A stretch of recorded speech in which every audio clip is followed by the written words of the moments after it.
এতদিন যাবত ধরে তাদেরকে ডিবির কাছে আসেননি, তারা কি বলেছে? সব জায়গায় গেছি আমরা, এই 11 বছর যাবত এই দিক থেকে ওদিক, ওদিক থেকে এদিক, এই হাসিনা সরকার আমলে আমরা কোনো বিচার পাই নাই।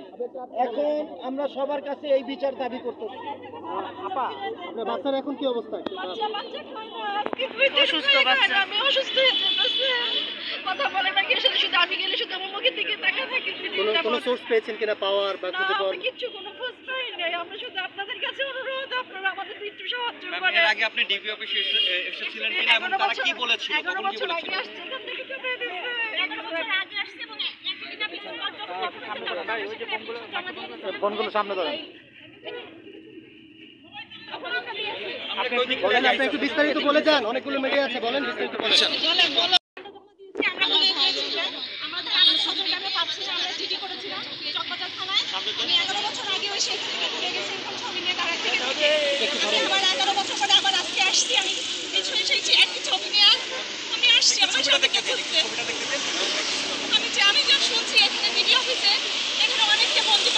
আপনি কি ডিবি অফিসে এতক্ষণ ধরে কাউকে পাওয়া যায় না, আপনি কি মনে করেন বেঁচে আছে বা ওনাকে?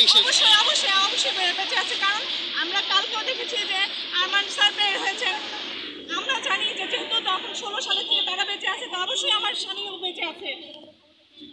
কি অভিযোগে আসছে, তারা বলেছে যে আরো অনেক বন্দি আছে, তারা বন্দি রেখে আছে। কি অভিযোগটা কি, পেশাটা কি ছিল স্বাভাবিকভাবে যদি বলেন?